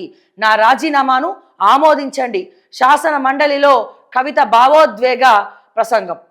బీఆర్ఎస్ తనను సస్పెండ్ చేసినందుకే ఆ పార్టీ ద్వారా సంక్రమించిన ఎమ్మెల్సీ పదవికి రాజీనామా చేశానని, వ్యక్తిగానే ఈ సభ నుంచి వెళ్ళిపోతున్నానని, భవిష్యత్తులో ఒక శక్తిగా తప్పకుండా చట్టసభలకు తిరిగి వస్తానని జాగృతి అధ్యక్షురాలు ఎమ్మెల్సీ కవిత స్పష్టం చేశారు. సోమవారం తెలంగాణ శాసన మండలి వేదికగా ఎమ్మెల్సీ పదవికి రాజీనామా చేయడానికి గల కారణాలను వివరిస్తూ ఆమె తీవ్రంగా భావోద్వేగానికి లోనయ్యారు. బీఆర్ఎస్ పై నిప్పులు చెరుగుతూనే తెలంగాణ భవిష్యత్తు కోసం తన తదుపరి కార్యాచరణను వినిపిస్తానంటుంది. ఎందుకు ఇప్పుడు రాజీనామా చేయమంటుంది? ఎందుకు ఆమోదించమని ఇప్పుడు చెప్తాంది? ఇన్ని నెలల తర్వాత అతి త్వరలో కవిత ఒక పార్టీ పెట్టబోతుంది. ఎందుకని? జైలుకి వెళ్ళిన వాళ్ళందరూ పార్టీలు పెట్టుకోవచ్చు. ఇప్పుడు రేవంత్ రెడ్డి నన్ను జైలుకి పంపిస్తే నేను కూడా పెట్టుకుంటా పార్టీ. కానీ ఏ పార్టీ అయితే నిజంగా ప్రజల క్షేమం కోసం ఆలోచిస్తుందో, ప్రజల మధ్యలో ఉంటుందో ఆ పార్టీని ఎవరైనా ఎంకరేజ్ చేయొచ్చు. కానీ నేను కవిత గారికి ఎప్పుడు ఒక ప్రశ్న వేస్తున్నా. నిజంగా ఒక ఆడబిడ్డగా మహిళలు రాజకీయాల్లో రాణించడమే ఒక పెద్ద గొప్ప విషయం. ఎందుకంటే మహిళల్ని తొక్కేస్తారు. ఐదర్ మహిళలకు టికెట్ ఇవ్వాలంటే ఈ రోజున కాస్టింగ్ కౌచ్ అని, నేను ఇప్పుడు సెన్సేషన్ చెప్తా ఉన్నా, కాస్టింగ్ కౌచ్ అని సినిమాల వాళ్ళ గురించి మాట్లాడుకుంటున్నాం కదా. ఒక మహిళకు టికెట్ రావాలంటే కొంతమందికి మాత్రమే, ఇప్పుడు ఫర్ ఎగ్జాంపుల్ భర్త చనిపోతే భార్యకి టికెట్ రావడం అది కామన్, అది ఎట్లా వస్తుంది. కానీ కొత్తగా రాజకీయాల్లో రావాలనుకున్నప్పుడు, ఇప్పుడు కవిత మరి అవి ఎదుర్కొందో లేదో నాకు తెలియదు. ఎందుకంటే తండ్రి కేసీఆర్ ఉన్నాడు కాబట్టి తను ఆడిందే ఆట పాడిందే పాట. కానీ ఎటువంటి బ్యాక్గ్రౌండ్ లేకున్నా స్వతహాగా ఒక ఆడపిల్ల బయటికి రావాలి, సమాజంలో మాట్లాడాలి అంటే ఒక్కటి మాట్లాడితే వెనకాల 100 మంది 100 రకాలుగా మాట్లాడతారు. అండ్ రాజకీయాల్లో రాణించాలన్నా ఏదో కొంతమంది ఉంటారు, మధ్యలో బ్రోకర్స్ ఉంటారు, సన్నాసులు. వాళ్ళు వచ్చి అరే నీకు టికెట్ కావాలంటే ఇది చేయాల్సిందే నువ్వు అని చెప్తారు. మరి దీన్ని ఏ రకంగా చూడాలి? ఇటువంటి విషయాలు నన్ను కలిచివేస్తూ ఉన్నాయి. ఇటువంటి విషయాలు చాలామంది దగ్గర అబ్జర్వ్ చేస్తున్నా. చాలా విషయాలు నా దృష్టికి వస్తున్నాయి. కానీ ఏది మాట్లాడాలి ఏది మాట్లాడొద్దు అనేది మేము చూస్ చేసుకొని మాట్లాడాల్సినటువంటి అవసరం ఉన్నది. ఇటువంటి పరిస్థితిలో కొంతమంది మాత్రమే మహిళా నాయకులు తెలంగాణలో కావచ్చు, ఉమ్మడి ఆంధ్రప్రదేశ్లో కావచ్చు ఉన్నారు. మహిళలు అన్ని రంగాల్లో రాణిస్తున్నప్పుడు ఇక్కడ కూడా రాణించాలి కదా రాజకీయాల్లో. కవితకి ఒక రకంగా మద్దతు ఎందుకు ఇవ్వాలనిపిస్తుంది? ఒక సాటి రాజకీయంలో మహిళలు రావాలి, మహిళలే లేరు, మరి కొద్ది గొప్ప కవిత లాంటి వాళ్ళు వస్తే తప్పేముంది అనిపిస్తుంది. కానీ ఒక్కసారి మళ్ళా ఫ్లాష్ బ్యాక్కి వెళ్తే వాస్తవాలు మాట్లాడుకోవాలంటే బీఆర్ఎస్ పార్టీ 10 సంవత్సరాల్లో ఇదే మాట కవిత ఎందుకు మాట్లాడలే? వాళ్ళ తండ్రి ముఖ్యమంత్రిగా ఉన్నప్పుడే బయటికి వచ్చి పార్టీ పెట్టేది ఉండే, వాళ్ళ తండ్రి ముఖ్యమంత్రిగా ఉన్నప్పుడే మాట విననప్పుడే మాట్లాడేది ఉండే. అంతెందుకండి, తను జైలుకి వెళ్ళి బయటకు వచ్చిన తర్వాత కూడా హరీష్ రావుని పొగిడింది కదా ఒక ఇంటర్వ్యూలో. తను జైలుకి వెళ్ళి కవితక్క జైలుకి పోయి బయటికి వచ్చిన తర్వాత కూడా ఒకానొక ఇంటర్వ్యూలో Harish Rao he's a mass leader అని చెప్పి స్వయాన కవిత గారే మాట్లాడినారు కదా. మరి ఒక్క నెలలో ఏం తేడా వచ్చింది? వీళ్ళకి డిస్ప్యూట్స్ ఏమొచ్చినాయి? ఒకే ఒక నెలలో. సో ఏమన్నా అంటే ఒక మహిళగా ఖచ్చితంగా మహిళలు రావాలి కాబట్టి రాజకీయంగా వాళ్ళకి మద్దతు ఇవ్వాలని నాకు మనస్ఫూర్తిగా ఉంది. కానీ ఈ మద్దతు ఎంతవరకు జెన్యూనిటీ ఇస్తుంది? అంటే మద్దతు అంటే ఏ రకంగా? ఒక మహిళగా తను రావడం అనేది గొప్ప విషయం. ఇంతమందితో కొట్లాడి ఈ మెన్స్ వరల్డ్లో కొట్లాడి తను ఒక్కటి నిలదొక్కుని మరీ నించోని ఒక పార్టీ పెట్టి ముందరికెళ్ళడం అనేది మామూలు విషయం కాదు. అది ఎవరైనా, కేసీఆర్ బిడ్డైన మహిళే, ఎవరైనా మహిళే. కానీ తను లిక్కర్ స్కామ్ చేసిందా లేదా అనేది తన అంతరాత్మకు తెలుసు, తెలంగాణ ప్రజలకు తెలుసు. అవినీతి చేసిందా లేదా అనేది తన అంతరాత్మకు తెలుసు, తెలంగాణ ప్రజలకు తెలుసు. కేవలం కవిత మాత్రమే కాదు, వాళ్ళ కుటుంబ సభ్యులందరూ అవినీతి పర్లే. అట్లా అని రేవంత్ రెడ్డి ఏం చక్కనోడు కాదు, ఇప్పుడు ఇంకా అవినీతి చేస్తూ ఉన్నాడు. అందరు దొంగలే, దొందే. సో మరి ఇవన్నీ క్లారిటీ మనకు ఉన్నప్పుడు ఒక మహిళగా ఖచ్చితంగా కవితకు ఏమాత్రం ముందరికెళ్తుందో తెలియదు. తను తెలంగాణ ప్రజలు నమ్మట్లే. ఇంకా ఎందుకు నమ్మట్లేదు? ఎందుకు నమ్మట్లేదు? ఎందుకంటే అరే 2014 సంవత్సరం నుంచి నిజంగా జాగృతి తరపున బతుకమ్మను ఫారెన్లో తీసుకుపోయి అక్కడ తెలంగాణ సంస్కృతిని ఆడిస్తుందంటే దానికి కారణం కవితనే. ఎందుకంటే వ్యక్తిగతంగా కవితతో తిరిగిన వాళ్ళు కొంతమంది చెప్పారు నాకు. అంటే మన ఇంటర్వ్యూలో ఒకసారి విఠలన్న ఇంటర్వ్యూలో కూడా అప్పుడు చంటి బిడ్డను వేసుకొని మరి పిల్లల్ని వేసుకొని మరి కవిత కారులో ఒక పని మనిషిని పట్టుకొని మరి తిరిగేది బతుకమ్మ సంబరాల కోసము తిరుగుతుండే, ఏదో ఒకటి చేయాలని తప్పిస్తుండే. అప్పుడే జాగృతి టీఆర్ఎస్ పార్టీతోనే జాగృతిని కూడా సపరేట్గా కవిత డెవలప్ చేసుకుంటూ వచ్చింది ఆర్గనైజేషన్ని. డెఫినెట్గా అది నాట్ ఏ జోక్. సో డెఫినెట్గా కేసీఆర్ యొక్క లక్షణాలు ఆమెకు ఉన్నాయి కాబట్టే కొద్ది గొప్ప మొండితనంతో అట్లా చేసింది అనుకుందాం.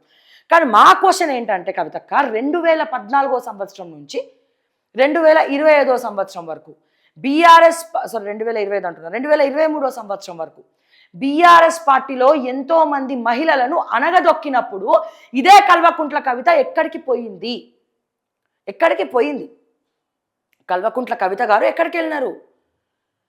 మీ బీజేపీలో జాయిన్ అయిన జెడ్పీటీసీలు ఉన్నారు కదా, ఎక్కడ జడ్చర్లలో ఆమె ఏడ్చిందిగా. ఆమె ఆమె ఆమె ఆమె వెనకాల ఉన్నటువంటి ఎమ్మెల్యేని నించోబెట్టింది ఎవరు? నీ అనుచరుడు కాదా? జగిత్యాల ఎమ్మెల్యే ఎవరు ఈ రోజున? సంజయ్ ఎవరు? మీరు కేసీఆర్కి రికమెండ్ చేసి వార్డు మెంబర్గా కూడా పనికిరాను ఒక చెత్త, ఇక నాకు మంచి మాటలు వస్తాయి, తీసుకొచ్చి టికెట్ ఇప్పించి జగిత్యాలను నించోబెట్టింది ఎవరు? కవితక్క, నువ్వు కాదా? మరి అదే ఎమ్మెల్యే వల్ల అక్కడ ఉన్నటువంటి బీఆర్ఎస్ పార్టీకి సంబంధించినటువంటి జెడ్పీటీసీ కన్నీళ్లు పెట్టుకుంటే నువ్వు పోయి ఓదార్చినవా కవితక్క? ఓదార్చినవా? మీ బీఆర్ఎస్ పార్టీ దిక్కు దివానా తీయలే ఆ రోజు. మరి నువ్వెక్కడ పోయినావు? ఆడబిడ్డలకు న్యాయం చేస్తా అనుకుంటా. ఇవన్నీ నాకు అడగాలనిపిస్తుంది. ఆడబిడ్డలు ఏడుస్తూ ఉంటే ఆ రోజు జెడ్పీటీసీ ఏడ్చుకుంటా, ఆ రోజు గనక బీఆర్ఎస్ పార్టీ హైకమాండ్ పోయి మీ ఇష్యూని మేము సాల్వ్ చేస్తామని కేటీఆర్ కానీ హరీష్ రావు కానీ కల్వకుంట్ల కవిత అనుచరుడేగా సంజయ్, నువ్వు పెట్టినోడే కదా ఎమ్మెల్యే, నీకే క్లోజ్ కదా ఆయన. ఆ రోజే ఎందుకయ్యా నువ్వు ఆమెను టార్చర్ పెడుతున్నావు జెడ్పీటీసీని? మన పార్టీ మహిళ జోలికి వస్తే కాలు చేతులు రగ్గొడతా నా కొడుక అని ఎందుకు సంజయ్ని బెదిరిలే? ఈ రోజున తను బీజేపీ పార్టీలో జాయిన్ అవ్వడానికి కారణం ఎవరు? ఇట్లాంటి క్వశ్చన్స్ నాకు ఎన్నో ఉన్నాయి. ఎవరన్నా మీరు తప్ప ఇంకెవరు కనబడద్దు మహిళలు బీఆర్ఎస్ పార్టీలా, కవిత తప్ప ఇంకా వేరే వాళ్ళు ఎవరు కనబడద్దు. కొత్త గొప్ప సబితానంద రెడ్డి, సుంతా లక్ష్మారెడ్డి, లేకపోతే సత్యవతి రాథోడ్ తప్ప బీఆర్ఎస్లో నాకు గుర్తులేని పేర్లు ఏం లేవు, గుర్తున్న పేర్లు ఏం లేవు. Sorry to say this. ఎందుకంటే వేరే మహిళలు ఎవరు లేరు. వాళ్ళకు కూడా పదవులు ఎప్పుడు ఇచ్చారు? కేసీఆర్ని అడగంగా హైకోర్టులో మహిళా మంత్రులు ఎవరు లేరని క్వశ్చన్ చేస్తే అప్పుడు వీళ్ళకి మంత్రి పదవి ఇవ్వడం జరిగింది. మరి అప్పుడేమైపోయినారు? ఇప్పుడు ఏడ్చినటువంటి ఏడుపులు అప్పుడే ఏడ్చి బీఆర్ఎస్ మహిళా వింగ్ అని చెప్పి బయటకు వచ్చేది ఉండే కవితక్క. ఇప్పుడు నాకు మీ పార్టీ తరపున ఒక పావని గౌడ్ది, ఇంకొంతమంది రజితారెడ్డనో లేకపోతే ఇంకోరో వాయిస్లో నాకు వినబడుతున్నాయి, ఇప్పుడు వినబడుతున్నాయి. అప్పుడు వాళ్ళందరూ మాట్లాడడం నేను ఎప్పుడు చూడలే. అప్పుడు మీరు ఎక్కడ పోయినారు? మీ మెడికో ప్రీతి ఆత్మహత్య చేసుకున్నప్పుడు నువ్వు వరంగల్కి ఎందుకు రాలే? నిమ్స్కి ఎందుకు వచ్చి పరామర్శించలేదు?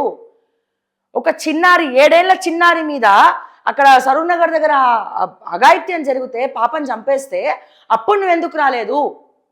మేడ్చల్ మల్కాజ్గిరి జిల్లాలో ఒక చెరువు దగ్గర ఒక చిన్న పసికందు శవమై తేలితే ఒక గంజాయి బ్యాచ్ వల్ల ఆ అమ్మాయిని అఘాయిత్యం చేసి చంపేస్తే దాన్ని అఘాయిత్యం కాదు, చండాలంగా మీ బీఆర్ఎస్ గవర్నమెంట్ టాయిలెట్ పోవడానికి సారీ టు సే దిస్ పోతుంటే చెరువు దగ్గర జారి పడిపోయింది అని చెప్పి అబద్ధపు రాతలు రాసినప్పుడు నువ్వెందుకు పోలేదు? బీఆర్ఎస్ పార్టీ ఒక మహిళా తరపున, ఒక ఆడబిడ్డల తరపున రేపులు జరుగుతాయి, అత్యాచారాలు జరుగుతాయి, కల్వకుంట్ల కవితక్క మహిళల తరపున ఎందుకు మాట్లాడలేదని చెప్పి నేను అడుగుతా ఉన్నా. ఈ రోజున ఎందుకు మాట్లాడలేదో దయచేసి దానికి సమాధానం చెప్పండి. 10 సంవత్సరాలుగా మహేశ్వరం దగ్గర ఉన్నటువంటి మ్యాటర్నిటీ ఏవైతే భూములు ఉన్నాయో నిజాం కాలంలో ఉన్నటువంటి ముస్లిం మైనారిటీకి సంబంధించినటువంటి ల్యాండ్స్, హాస్పిటల్ కట్టుకోమని ఇచ్చినటువంటి భూములు అన్యాక్రాంతం చేసి మింగేసిందెవడు? గవర్నమెంట్ భూముల్ని మింగేసిందెవరు? దాంట్లో మీ పాత్ర లేదా? యాదాద్రి భువనగిరి జిల్లా చుట్టుపక్కల ఉన్నటువంటి రియల్ ఎస్టేట్లో షేర్లు ఉన్నాయి ఎవరికి? సగం భూములు కొనిబడేసిందెవరు? దయచేసి నాకు ఇవన్నీ తెలియవు. మీకు సాక్ష్యాధారాలు కావాలంటే సాక్ష్యాలతో నిరూపిస్తాం. 10 సంవత్సరాలు అంతెందుకు, ఇప్పుడు ఉన్నటువంటి బంజారా హిల్స్లో ఉన్నటువంటి 500 కోట్లకు సంబంధించినటువంటి ఇల్లు, అంత అంత అంత అన్ని కోట్లతో కట్టినటువంటి ఇంట్లో డబ్బులు ఎక్కడివి? ఎస్, మీరు బిజినెస్లు చేసి ఉండొచ్చు, ఒక బ్యూటీ పార్లర్తో ఇంకేమైనా చేసి ఉండొచ్చు, ఇంకేమైనా చేసి ఉండొచ్చు. నేనేమంటలే, ఈ రోజు ఒక రూపాయి పుట్టడమే చాలా కష్టమైపోయింది. డబ్బున్నోడిదే రాజకీయము, డబ్బు లేనోడిదే ఏం లేదు. అసలు నన్ను అడిగితే ఈ బీసీ రిజర్వేషన్, ఓసీ రిజర్వేషన్, లేకపోతే ఈ ఎస్టీఎస్ రిజర్వేషన్ కాదు, 2 రిజర్వేషన్ పెట్టాలి. డబ్బున్నోడికో రిజర్వేషన్, డబ్బు లేనోడికో రిజర్వేషన్. డబ్బు లేనోడికే పథకాలు రావాలి, డబ్బు లేనోడికే అన్ని రావాలా? డబ్బు లేనోడు కార్పొరేట్ స్థాయి హాస్పిటల్కి వెళ్ళేటట్టు ఉండాలి. ప్రతి డబ్బు లేనోడికి ఇంటింటికి ఒక ఇన్సూరెన్స్ పోవాలా? మీరు చెప్పండి, ధరణిని అడ్డు పెట్టుకొని మీరు మీ ఆయన ఎన్ని చూపిస్తా, నేను లిస్టు కూడా వచ్చింది మన దగ్గరికి. విపరీతంగా ట్రై చేస్తున్నా నేను. మరి ఎందుకు తీసుకున్నారు? మరి భూములను ఎందుకు నొక్కేది ఉండే? నీతి నిజాయితీ అనే 2 ఆభరణాలు వేసుకొని మీరు బయటికి వచ్చేది ఉండే. నేను నీతి పర్రాల్ని, హరీష్ రావు కాళేశ్వరంలో మెక్కినట్టు నేను మెక్క, సంతోష్ మా నాన్న కాలు మొక్కినట్టు నేను మొక్క, బానిస బతికి ఒక నవ్వు నవ్వి ఈ దాని ఏమంటారు టానిక్ సంస్థల ద్వారా 1000 కోట్లు జోగులపల్లి సంతోష్ కుమార్ ఎగనామం పెట్టిండు సోమేష్ కుమార్తో కలిపి అని చెప్పి రమ్యారావు గారు అన్ని ఛానల్స్కి వచ్చి ఇంటర్వ్యూ ఇచ్చినప్పుడు మరి కల్వకుంట్ల కవిత ఎందుకు రాలే? ఇంటర్వ్యూలు అప్పుడే ఎందుకు ఇవ్వలే? అప్పుడే ఎందుకు వ్యతిరేకత లేదు మీకు? అప్పుడే బయటికి వచ్చేది ఉండే కదా, అప్పుడే వచ్చేది ఉండే కదా కవితక్క. అప్పుడే ఈ అన్యాయాల్ని కవిత ఎదుర్కొని ఉంటే, పార్టీ పెట్టుంటే, అందరిని కలుపుకపోయి ఉంటే, మహిళల కోసం మేము చేయూతనిస్తామని చెప్పుంటే వేరేలా ఉండేది కవితక్క. నిజంగా రెడ్ కార్పెట్ వేస్తుండే నీకు తెలంగాణలో. సో ఇంకా చాలా ఉన్నాయి, ఇంకా నేను కొద్దిగానే చెప్తున్నా, ఇంకా చాలా విషయాలు ఉన్నాయి, చాలా అంటే చాలా ఉన్నాయి. సంతోష్ మైహోం పూజాలో బాగా క్యాష్ ఉన్న డబ్బులు ఉన్నాయి, ఇదంతా కూడా వేస్ట్. అదేంటది? Green India challenge. Green India ఛాలెంజ్తో మొక్కల పేరుతోనే ఎన్నో వేల కోట్లు కొల్లగొట్టినటువంటి జోగులపల్లి సంతోష్ కుమార్ స్థిరాస్తులు ఎందుకు బయట పెట్టలేదు నువ్వు? టానిక్ సంస్థలతో 1000 కోట్లు ఎగనామం పెడితే ఆ బీహారోడు సోమేష్ కుమార్ తెలంగాణ సొమ్మును కొల్లగొడతా ఉంటే నెలకి 2 కోట్ల రూపాయలు చాయ్ బిస్కెట్లకు వేస్తే ఎందుకు అప్పుడు ప్రశ్నించలేదు? నవీన్ మిట్టల్ దందాలు ఎందుకు బయట పెట్టలే? ఎక్కడెక్కడ ఎవరెవరు భూములైతే షేర్లకు పోయినాయో, కమిషన్లు తీసుకున్నారో, ఒక్క కేటీఆర్ దగ్గర తప్ప మిగతా వాళ్ళందరి దగ్గర కమిషన్లు పోయినాయి. అమయ్ కుమార్ దందాలు ఎందుకు బయట పెట్టలే? ఎందుకంటే ధరణి రికార్డ్స్ మార్చింది ఎవరి రోజున? కాంగ్రెస్ అధికారంలోకి వచ్చిందని తెలిసి ముందు రోజు రాత్రి తంబులేసినటువంటి ఆ తంబు వేలు ఎవడిది? ఏ ఐఏఎస్ ఆఫీసర్వి? నేను అడుగుతున్నా. ఇవన్నీ నీకు తెలుసు కదా, మరి ఇప్పుడైనా సాక్ష్యాలు బయటపెట్టు. మీ నాన్నగారి పేరు మీద ఆస్తులు ఎంత? మీ అమ్మ పేరు మీద ఆస్తులు ఎంత? మీ కేటీఆర్ మీ అన్న కేటీఆర్ పేరు మీద ఆస్తులు ఎంత? మీ వదినమ్మ పేరు మీద ఆస్తులు ఎంత? ఫీనిక్స్లా ఉన్నాయా లేవా? కేటీఆర్ బావమరిది ఏం చేసిండు? హరీష్ రావు పేరు మీద ఆస్తులు ఎంత? హరీష్ రావు భార్య పేరు మీద ఆస్తులు ఎంత? సంతోష్ పేరు మీద ఆస్తులు ఎంత? ఇవన్నీ మా దగ్గరనే ఉన్నాయి లిస్టు. మరి వాళ్ళ ఇంట్లో అనుకుంటా, వాళ్ళ దగ్గర చుట్టరికం ఉంటూ నీకు ఎవరో ఒకరు లీకులు ఇచ్చేటోళ్ళు ఉంటారుగా, మరి వాళ్ళ దగ్గర లిస్ట్ తీసుకొని బయట పెట్టండి, ప్రెస్ మీట్ పెట్టి. సంతోష్ కుమార్ దగ్గర ఆస్తులు ఎంత? ఇప్పుడు రేవంత్ రెడ్డి తోటి బిజినెస్ పార్ట్నర్షిప్ ఉన్నప్పుడు ఈ డీటెయిల్స్ అని పంపండి, రేవంత్ రెడ్డిని అరెస్ట్ చేయమని చెప్పండి. మరి వాస్తవాలు ఉన్నప్పుడు ఫోన్ ట్యాపింగ్, మీ ఆయన ఫోన్ ట్యాప్ చేసి ఉంటే నీ ఫోన్ ట్యాప్ చేసిర్రు కదా, ఎందుకు కేసు పెట్టలేదు మీరు చేసిందని? ఈ ప్రశ్న నా ప్రశ్న కాదు కవితక్క, సారీ టు సే దిస్. ఈ ప్రశ్నలన్నీ నా మైండ్లో ఉన్నటువంటి ప్రశ్నలన్నీ నేను వేస్తున్నటువంటి ప్రశ్నలు కాదు. యావత్ తెలంగాణ ప్రజలు, 4 కోట్ల జనాభా ఉన్నటువంటి మా తెలంగాణ ప్రజలు ప్రతి ఒక్కల మైండ్లో తిరుగుతున్నటువంటి ప్రశ్నలు ఇవన్నీ. సో నేను అడిగినటువంటి ప్రశ్నలన్నిటికీ కూడా విత్ ప్రూఫ్స్ మీరు 10 సంవత్సరాల నుంచి మాట్లాడితే నా ఆత్మగౌరవం దెబ్బతిన్నది. అప్పుడు కూడా నేను నక్కున్నా, అప్పుడు కూడా ఏడుస్తూనే ఉన్నా, కానీ ఎందుకు బయటికి రావాలని చెప్పి బయటికి రాలేదు అని మీరు ఏడుస్తున్నారు. ఇప్పుడు ఎవరైనా నమ్ముతారా కవితక్క? అప్పుడు ఎంత సంతోషంగా ఉన్నారు మీరు? ఎంపీ ఇచ్చిర్రు, గొడవలైనాయి కాబట్టి ఎమ్మెల్సీ ఇచ్చిర్రు, ఎక్కడ కూడా అసలు మీరు ఎక్కడ తగ్గేదేలే, నేను కేసీఆర్ బిడ్డ అన్నట్టే మీరు ఉన్నారు. ఏడ కూడా మీ మొహంలో ఇంత బాధ కనబడలేదు ఎవరికి, తెలంగాణ ప్రజలకి. లేదా బాధ కనబడకుండా మీరు మరి మేనేజ్ చేసినా తెలియదు. సో వీటన్నిటికీ ఆన్సర్లు ఇవ్వండి, తెలంగాణ ప్రజల్ని నమ్మించండి ఏం జరిగిందో. అప్పుడు చెప్పండి, మీరు పార్టీ పెడతారా లేకపోతే జయలలిత లాగా రెడీ అయ్యి మీ ఇష్టం, అది మీ వ్యక్తిగత ఆ, ఇది మీ మీ మీ డ్రెస్సింగ్ అనేది, ఎవరి డ్రెస్సింగ్ గురించి కూడా మాట్లాడే అర్హత ఎవరికి లేదు. సో అది మీ వ్యక్తిగతం. కానీ మీరు అప్పుడు తెలంగాణ ప్రజల కోసం నిజంగా నిస్వార్థంగా, ఇప్పుడు వాళ్ళు మిమ్మల్ని లిక్కర్ స్కామ్ వచ్చింది కాబట్టి బయట పెట్టేసారు అని చెప్పి అంటారు బయట. మీరు అందుకని ఇప్పుడు ఆస్తులు తగాదాలని చెప్పి మీరు మండలిలో చెప్తా ఉన్నారు. బట్ ఈ డౌట్స్ ఉన్నంత కాలం కవితక్క రాజకీయాల్లో రాణించలేదు. తెలంగాణ ప్రజలకు ఈ అనుమానాలన్నీ తీరాల్సిందే. ఈ అనుమానాలు తీర్చండి, బరాబర్ డెఫినెట్గా కవితక్కను గుండెల్లో పెట్టుకుంటారు తెలంగాణ ప్రజల శ్రేయస్సు కోసం కనుక చేస్తే. లేదు దీని వెనకాల కూడా మీ స్వార్థం ఉంది అంటే డెఫినెట్గా అది బూడిదల పోసిన పన్నీరే అవుతుంది తప్ప అంతకుమించి ఇంకోటి కాదు అనేది నేను చెప్తా ఉన్నా. కవిత కొత్త పార్టీ ఉగాది నాటికి ఆవిర్భావం, నేడు కీలక సమావేశం. తెలంగాణ జాగృతిని భారత జాగృతిగా ఎందుకు మార్చారు? కవితపై సోషల్ మీడియాలో ట్రోలింగ్. టీఆర్ఎస్ను బీఆర్ఎస్గా మార్చడానికి వ్యతిరేకించానన్న ఆమె కమెంట్స్కు కౌంటర్. నిజంగా వాస్తవమేగా. మెయిన్ విషయం ఇది మాట్లాడడం మర్చిపోయినా నేను. మర్చిపోయినా. మరి ఎప్పుడైతే తెలంగాణ రాష్ట్ర సమితి భారత రాష్ట్ర సమితి అయ్యిందో, మరి తెలంగాణ జాగృతిని కూడా భారత జాగృతి ఎందుకు చేసామని అడుగుతున్నారంతా. మరి దానికి కూడా సమాధానం చెప్పాలి కదా. ఒకవేళ మీకు నిజంగా నచ్చకపోతే కేసీఆర్ గారు టీఆర్ఎస్ని బీఆర్ఎస్ చేసినట్టు మీరు చేయకుండా ఉండాల్సింది. నాకు నచ్చలేదు, ఇది టీఆర్ఎస్గానే ఉండాలి, దీన్ని బీఆర్ఎస్ చేయొద్దు అని అన్నప్పుడు, మరి ఇప్పుడు టీఆర్ఎస్ తెలంగాణ జాగృతిని భారత జాగృతిగా ఎందుకు చేసిర్రు? భారతీయ జాగృతిగా. మరి దీనికి సమాధానం చెప్పండి దయచేసి. వాళ్ళు అడిగిన దాంట్లో అర్థం ఉందిగా. ఇట్లాంటి ప్రశ్నలు ఎన్నో మదిల మెసులుతున్నాయి. ఒక్కొక్కసారి అనిపిస్తుంది, కొంతమంది అంటూ అన్నారు, లేదు అసలు కేసీఆర్ రంగంలోకి దింపిండు వీళ్ళని అని చెప్పి. ఏది నమ్మాలి, ఏది నిజము? ఇట్లా నాకున్నట్టే తెలంగాణ ప్రజలకు అనేక రకమైనటువంటి అనుమానాలు ఉన్నాయి. ఈ అనుమానాలని నివృత్తి చేయాల్సినటువంటి బాధ్యత కల్వకుంట్ల కవిత గారికి. ఫస్ట్ ఆ కల్వకుంట్ల అనే పేరు తీసేయండి, మీ అత్తగారు వాళ్ళ ఇంటి పేరు పెట్టుకోండి. ఇప్పటికి కూడా స్టిల్ కల్వకుంట్లానే ఉంది. 0 అవర్ కొత్త రికార్డు. 40 మంది ఎమ్మెల్యేలకు మాట్లాడే అవకాశం. నియోజకవర్గంలోని సమస్యలపై ప్రస్తావన. ప్రధాన ప్రతిపక్షం బాయ్కాట్తో సాఫీగా సభ. సుమారు 8 గంటల పాటు ప్రశ్నోత్తరాలు. తెలంగాణ శాసనసభ అరుదైన రికార్డును నెలకొల్పింది. అసెంబ్లీ సమావేశాల చరిత్రలోనే ఉదయం 10 నుంచి సాయంత్రం 6 గంటల వరకు దాదాపుగా 8 గంటల పాటు క్వశ్చన్ 0 అవర్కు స్పీకర్ సమయం కేటాయించారు. ఎందుకు కేటాయించారు?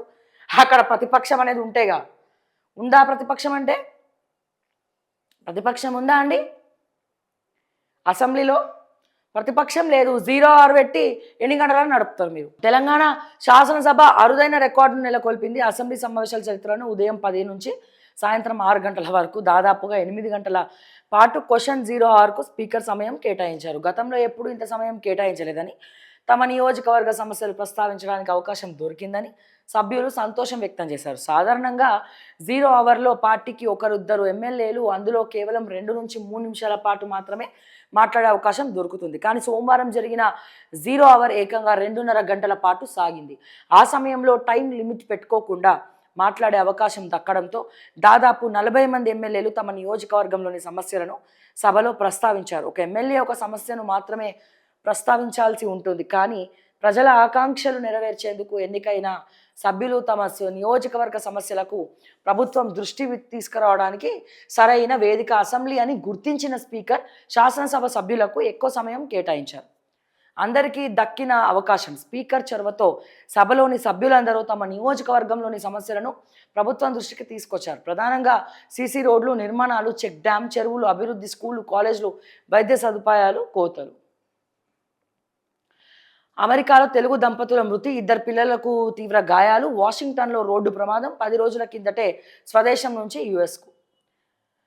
ఓమెన్లో భారతీయ మహిళ దుర్మరణం. థాయిలాండ్లో భారతీయుడిపై ట్రాన్స్జెండర్స్ దాడి. చాలా బాధాకరము. మెడికల్ కౌన్సిల్ కీలు బొమ్మే. జీవో 229పై వైద్య వర్గాల ఆగ్రహం. ఎక్స్ అఫీషియో సభ్యులను రెట్టింపు చేసిన ప్రభుత్వం. ఎన్నికైన వారి కంటే నామినేటెడ్ సభ్యులకే పెత్తనం. ఈ జీవో వెనుక కొందరు అధికారుల హస్తం. వారే ప్రభుత్వాన్ని తప్పుదారి పట్టించారని వైద్య వర్గాల అనుమానం. జీవోను వెనక్కి తీసుకోవాలని డాక్టర్ల డిమాండ్. చాలా బాధాకరం ఇది. ఈ మెడికల్ కౌన్సిల్ ఎప్పుడు కీలు బొమ్మనే, అది వాస్తవానికి చెప్పాలంటే. ఇప్పుడు కాదు, అది బీఆర్ఎస్ హయాం ఉన్నప్పటి నుంచి కీలు బొమ్మనే. అసలు దాంట్లో కొన్ని కోట్లే. ఇక 28 నుంచి మేడారం మహాజాతర పనులు సకాలంలో పూర్తవ్వాలి, సీఎం రేవంత్ ఆదేశం. గిరిజన జాతరకు విచ్చేయండి, రాష్ట్ర గవర్నర్ ముఖ్యమంత్రికి మంత్రుల ఆహ్వానం. పూలే సినిమాను వీక్షించిన సీఎం రేవంత్. 19న సీఎం చేతుల మీదుగా ఆలయ పునరుద్ధరణ అట. సీఎం రేవంత్కు మేడారం జాతర ఆహ్వానిస్తున్న మంత్రులు సీతక్క. అయితే మేడారం జాతరకు సంబంధించిన గుడి చాలా కొత్తగా కట్టిరు కదా. ఈ సోషల్ మీడియాలో తెగ వైరల్ అవుతుంది. అది పాత ఫోటో కొత్త ఫోటో పక్కన పెట్టి ఇది బాగుందా ఇది బాగుందా అంటే, పాత మేడారం బాగుందా కొత్త మేడారం బాగుందా అంటే అందరు ఏం చెప్తున్నారు తెలుసా, వీళ్ళు చేసినటువంటి కొత్త మేడారం ఏం బాలే, పాతదే బాగుంది అంటూ. అంటే కలకల్లాడింది. ఎప్పుడైనా ఓల్డ్ ఈజ్ గోల్డ్ కదా. సో దాన్ని అది అట్లాగే ఉంచి ఇంకేమన్నా డిఫరెంట్గా చేయాల్సింది యాక్చువల్గా. సో అది అవన్నీ తీసేసి ఆ ఇనుపవన్నీ తీసేసి వీళ్ళు ఏదో గోడలు కట్టి సిమెంట్తో కట్టి క్యాజువల్గా కట్టి పడేసారు దాన్ని. కొత్త దానికన్నా పాతదే బాగుంది అంటున్నారు. భారత్పై టారిఫ్లు పెంచుతా, రష్యా నుంచి చెమరు దిగుమతులు నిలిపివేయాలి. నేను హ్యాపీగా లేనని నరేంద్ర మోడీకి తెలుసు. అమెరికా అధ్యక్షుడు డొనాల్డ్ ట్రంప్ దేశాలపై 500% వరకు టారిఫ్లు వేయడం సబబే. పెంచండి, ఉంది భారతదేశము. ఈ మోడీ గారు మాట్లాడినంత వరకు అన్ని దేశాలకు వెళ్తున్నారు మోడీ గారు ప్రధానమంత్రి హోదాలో. బట్ ఈ ట్రంప్ని ఏం చేయలేకపోతున్నారు, ఆంక్షల్ని విధిస్తూ ఉంటే ఏం చెప్పలేకపోతున్నారు. మరి ఎందుకు అట్లా చేస్తారో తెలియదు. మళ్ళీ కూనంనేని అసెంబ్లీలో మాట్లాడితే ప్రధానమంత్రిని పట్టుకొని, మన దేశ ప్రధానమంత్రి ఆయన బీజేపీ పార్టీయా ఏ పార్టీయా అని పక్కన పెడితే, మన దేశ ప్రధానమంత్రి గురించి మాట్లాడితే అసెంబ్లీలో ఓడి చిమగుట్టినట్లేదు. నాకు తెలిసి పాయాల్ శంకర్ గారు ఒక్కలే మాట్లాడినారు. మరి వీళ్ళందరూ ఎందుకు ఖండిస్తలేరు? ఖండించాలి కదా. ప్రధానమంత్రి మోడీ గారిని మాట్లాడుతూ ఉంటే బీజేపీలో ఒక్కడు మాట్లాడతలేడు. అంత ఎవరు కౌంటర్ ఇచ్చినట్టు అనిపించలేదు నాకు పెద్దగా. సాహితీ ఎలివేటింగ్ లైఫ్ స్టైల్స్ మోసం 3,000 కోట్లు ఫ్రీ లాంచ్ ఆఫర్ల పేరుతో వసూలు. ఛార్జ్షీట్ దాఖలు చేసిన CCS 13 మంది నిందితుల పై అభియోగాలు. మున్సిపల్ ఎన్నికల్లో ఫ్లయింగ్ స్క్వాడ్స్ ఏర్పాటుకు ఎన్నికల సంఘం ఆదేశాలు. పోలింగ్ ముగిసే వరకు అందుబాటులో ఉండాలని స్పష్టీకరణ, మార్గదర్శకాలు రిలీజ్. సో మున్సిపల్ ఎన్నికల నగారా కూడా మోగింది. సో నిజంగా సర్పంచ్ ఎన్నికలు ఈసారి చాలా గొడవలైనాయి, చాలా గొడవలు అవుతున్నాయి. కానీ ఈసారి దయచేసి జాగ్రత్తగా ఉండండి. చాలా బాధాకరం అండి. నిన్న ఒక పురోహితులు నాకు కాల్ చేయడం జరిగిందండి. నిన్న కాల్ చేసి ఏం చెప్పారంటే, యాక్చువల్గా ఇగో కాల్ చేసిండు, మెసేజ్లు వీడియోస్ అన్ని పెట్టినారు అతనివి, మళ్ళీ డిలీట్ చేసిండు ఆ పురోహితుడు. ఎందుకు? మా అమ్మ నాన్న భయపడుతున్నారు అక్క, వద్దు అని చెప్పి. అసలు సమస్య ఏంటి? నేను అందుకే పేరు చెప్పట్లే ఆ పురోహితుడిది. కానీ కాంగ్రెస్ పార్టీకి చెప్తా ఉన్నా ఎంక్వైరీ చేయమని చెప్పి. పురోహితుల జోలికి వస్తే మాత్రం మర్యాద ఉండదు, నేను చెప్తా ఉన్నా. ఈ మున్సిపల్ ఎన్నికలన్నా గొడవలు లేకుండా చేయండి. కాంగ్రెస్ ప్రభుత్వం మితిమీరినటువంటి అహంకారంతో రౌడీగిరి చేస్తుర్రా, గూండాగిరి చేస్తుర్రా అర్థం చేసుకోవాలా దయచేసి. అయితే బాసరకు సంబంధించినటువంటి ఒక పురోహితుడు, అమ్మవారి ఉపాసకులు, కామాఖ్యాదేవి ఉపాసకులు ఆయన. సో ఆయన లైక్ ఎప్పటి నుంచో వాళ్ళ ఈ ఎక్స్ సర్పంచ్ పర్సను ఎప్పటి నుంచో అతను అక్కడ ఎవరి భూమి కూడా ఉంచాడండి, కబ్జా పెడతానే ఉంటాడు. ఇక కబ్జా పెట్టడానికి కేర్ ఆఫ్ అడ్రస్ ఆయన ఆ సర్పంచ్, ఎక్స్ సర్పంచ్. బ్రాహ్మణుల భూములు కూడా కబ్జా పెట్టినటువంటి ధీరుడు, శూరుడు, వీరుడు బ్రాహ్మణుల భూములు. కానీ బ్రాహ్మణులకి కొంతమందికి అంత ధైర్యం ఉంటుందా? ఎందుకు కోర్టులో కేసేసిరు, ఇంకా కోర్టులో కొట్లాడుతున్నారండి. అయితే ఈ ఎక్స్ సర్పంచ్ కాంగ్రెస్కి మద్దతుదారులుగా ఇద్దరు నించున్నారు ఈసారి. ఒకళ్ళేమో మునూరు కాపు సామాజిక వర్గానికి సంబంధించిన పర్సన్, ఇంకోలేమో గౌడ సామాజిక వర్గానికి సంబంధించినటువంటి పర్సన్. అయితే ఈసారి బ్రాహ్మణ సంఘాలు ఎప్పుడు ఈ మునూరు కాపు అతను ఏమంటారు, మన ఈ సర్పంచ్ ఎక్స్ సర్పంచ్ ఎవరైతే ఉన్నారో అందరి భూములు కబ్జా చేస్తున్నాడు. నాట్ ఓన్లీ బ్రాహ్మణ సంఘం, ఆ ఊర్లో అందరు ఏకాభిప్రాయానికి వచ్చి ఈసారి కొత్తగా గౌడకు సంబంధించినటువంటి గౌడ సామాజిక వర్గానికి సంబంధించినటువంటి ఒక సర్పంచ్ని గెలిపించుకున్నారు. ఇద్దరు కూడా కాంగ్రెసే, మళ్ళా కాంగ్రెస్ మద్దతే. ఇప్పుడు ఏమైంది ఇక్కడ, ఈ పురోహితుడు చేయబట్టే ఈ అక్కడ మొత్తం అందరూ ఓట్లు నేను ఓడిపోయినా అని చెప్పి మనసులో పెట్టుకొని వాళ్ళ కొడుకు, వాళ్ళ అబ్బాయి, ఆ సర్పంచ్ వాళ్ళ అబ్బాయి, ఎందుకంటే ఈయన భయపడుతున్నారు కాబట్టి నేను పేరు తీసుకోవట్లేదండి. కానీ ఇది నేను నా దృష్టికి వచ్చినప్పుడు నేను వదిలేసాను అనుకోండి, నెక్స్ట్ ఏమైనా జరగచ్చు, ఇట్లనే చేసుకుంటూ వెళ్ళిపోతూ ఉంటారు. ముఖ్యమంత్రి గారి దృష్టికి తీసుకెళ్లాల్సినటువంటి అవసరం ఉన్నది, శ్రీధర్ బాబు దృష్టికి తీసుకెళ్లాల్సినటువంటి అవసరం ఉన్నది. దేవాదాయ శాఖ కొండా సురేఖ గారికి తీసుకెళ్లాల్సినటువంటి దృష్టికి తీసుకెళ్లాల్సినటువంటి అవసరం ఉన్నది. ఎంత ఘోరం అంటే గోదావరి గోదావరి హారతి ఇవ్వడానికి వెళ్తే అక్కడ ఉన్నటువంటి ఇద్దరు రిపోర్టర్లు ప్లస్ వాళ్ళ కొడుకు, ఆ ఓడిపోయిన సర్పంచ్ కొడుకు ఇతని మీద దాడి చేస్తే విమానం వీపు మొత్తం ఇట్లా ఆ వీడియోలు పెట్టిండు. మళ్ళీ భయపడి పాపం డిలీట్ చేసారు. నేను అంటున్నా, ఈ వీడియో వచ్చిన తర్వాత మళ్ళా పురోహితుడు జోలికి పోతే తస్మాత్ జాగ్రత్త, వచ్చి నేనే కాలిద కొడతా. మళ్ళా చెప్తా ఉన్నా, ఒకసారి నా రికార్డ్స్ చూసుకోండి బయట ఎట్లున్నాయని. అర్థమైందా? అతను భయపడి మొత్తం వీడియోలు డిలీట్ చేసేసిండు. నైట్ కాల్ చేసి మార్నింగ్ అప్పటికప్పుడు మెసేజ్ పెట్టిండు, ప్లీజ్ మా పేరెంట్స్ భయపడుతున్నారు అక్క, ఏం చెప్పకండి మీరు అని చెప్పి. కానీ ఇది ఇక్కడితో వదిలేస్తే ఇంకా విచ్చలవిడితనం పెరిగిపోతూ ఉంటుంది. ప్రభుత్వ దృష్టికి తెలియాలా, రేవంత్ రెడ్డికి వాళ్ళ గవర్నెన్స్ ఎట్లా ఏడ్చిందో గ్రౌండ్లో తెలియాలా, ఇంటెలిజెన్స్ చీఫ్కి తెలియాలి అక్కడ స్టేషన్ హౌస్ ఆఫీసర్లు ఏం చేస్తున్నారు. పురోహితులందరూ పోయి, బ్రాహ్మణ సంఘాలన్నీ పోయి పోలీస్ స్టేషన్ దగ్గర కూర్చొని కొట్లాడితే అతన్ని చంపేస్తామని బెదిరిస్తున్నారు. పురోహితుడిని కొట్లాడితే అప్పుడు కేసు ఫైల్ చేస్తారు. అది కూడా అంత పెద్ద దాడిని ఒక చిన్న పిట్టి కేసు పెట్టిరండి. అందరు పోయి కొట్లాడిన తర్వాత ఎఫ్ఐఆర్ ఫైల్ చేసి వీళ్ళు ఇన్ఫ్లుయెన్స్ ఉపయోగిస్తున్నారు డైరెక్ట్గా. ఎంత అన్యాయం అండి ఇది, ఎంత అన్యాయం ఇది. నిజంగా నువ్వు గెలవాలనుకుంటే భూములు కబ్జా చేయకుండా గెలవాల్సింది. నువ్వు ఇన్ని రోజులు మెక్కినావు కదా, అందరు భూముల మీద పడి మెక్కినావు కదా, ఇంకేంది. ప్లస్ ఇంకోటి ఏంటంటే వీళ్ళ కొడుకు బాసరా వైస్ ఛాన్సలర్ గారు కూడా మరి నోటీసులు పంపిస్తే కూడా లెక్కలేదు అనుకుంటా. వీళ్ళ కొడుకు బాసరా IIITలో అవుట్సోర్సింగ్ ఉద్యోగం అట, కంప్యూటర్ ఆపరేటర్గా. ఎవరు? ఈ ఎక్స్ సర్పంచ్ కొడుకు. కానీ ఒక్కసారి కూడా ఉద్యోగానికి ఓడట. మరి అటువంటి ఇంకా వైస్ ఛాన్సలర్ ఎందుకు పెట్టుకున్నట్టు? ఎందుకు మీరు నిధుల నుంచి వాళ్ళని తీసేయట్లే? ఉత్తుగానే రేవంత్ రెడ్డి గారు పనిచేసేటోళ్ళని అవతల అవుట్సోర్సింగ్ ఉద్యోగుల్ని పనిచేసేటోళ్ళని అవలీలగా పీక్ అవతల పడేసి ఈ రోజున వాళ్ళ బతుకుల్ని నడి రోడ్డు మీద తెచ్చినావు కదా రేవంత్ అన్న. మరి ఏం పని చేయనోడు ఎక్స్ సర్పంచ్ కొడుకు అయితే ఏంది, ఇన్ఫ్లుయెన్స్ ఉపయోగించి ఒక్కరోజు కూడా బాసరా IIITకి రాకుండా ఆ computer operator vice chancellor notice పంపిస్తే కూడా పట్టించుకోకుండా ఏమైంది మరి? ఎందుకు తీసి అవతల పడేయట్లే? ఎట్లా పడితే అట్లా కొడతారా బిడ్డ? ఒక పురోహితుడని కూడా చూడరా బిడ్డ? అమ్మవారికి అనునిత్యం పూజలు చేస్తారని కూడా చూడరా బిడ్డ? మీరు అంత రౌడీలా, అంత గూండాలా? ఊరుకుంటాం అనుకుంటున్నారా? ఎప్పుడైతే వేద మంత్రాలు చదివినటువంటి పురోహితుడి మీద నువ్వు చెయ్యేసి చంపాలనుకున్నావో అప్పుడే నీ కర్మ మొదలైపోయిందన్న విషయాన్ని నువ్వు గుర్తుపెట్టుకో. మళ్ళా చెప్తున్నా, ఇంకోసారి ఈ పురోహితుడే కాదు, ఈయన జోలికి పోయినా, ఏ పురోహితుడు జైలుకి పోయినా, ఎవరినన్నా ఇబ్బంది పెట్టినా తస్మాత్ జాగ్రత్త అని చెప్పి నేను ఆ ఎక్స్ సర్పంచ్కి వార్నింగ్ ఇస్తా ఉన్నా. నీ కొడుకుని అదుపులో పెట్టుకో. అండ్ ఈ వీడియో చేసిన తర్వాత మళ్ళా ఏమైనా జరిగిందని ఒక్క మెసేజ్ నాకు వస్తే బిడ్డ, శ్రావ్య అంటే ఏందో చూపిస్తాను నీకు అక్కడ. అర్థమైందా? దయచేసి కొండా సురేఖ గారు స్పందించాలా. ఈ పురోహితుల మీద దాడులు ఏంటండి? స్పందించాలా, మాట్లాడాలా. ఇప్పటికే మీరు జీతాలు ఇస్తలేరు, దేవాదాయ శాఖల చక్కగా పురోహితులకు జీతాలు ఇస్తలేరు. మీరు జీతాలు ఇవ్వకండి, బయటికి పోతే ఆంక్షలు పెట్టండి. పురోహితులు ఎవరు కూడా బయటికి పోవద్దు, వేరే ప్రైవేట్ కార్యక్రమాలకు పోయి పూజ చేయొద్దు. మీరు అమ్మ తినదంట, అడక్క తిననిదట, అదేదో సామెత ఉంది నాకు గుర్తొస్తలే టైంకి. మీరు జీతాలు టైంకి ఇవ్వరు, పురోహితులకు వేతనాలు పెంచరు, జీతాలు సమయానికి ఇవ్వరు. మళ్ళా తొక్కలో ఆంక్షలు ఒకటి పెట్టిరండి. ఏమని? ఎండోల్మెంట్లో పనిచేసేటువంటి ఎవరైతే పురోహితులు ఉన్నారో వాళ్ళట ప్రైవేట్ ప్రోగ్రామ్స్కి వెళ్ళి పూజలు చేయొద్దు. మీరెవరండి ఆంక్షలు పెట్టడానికి?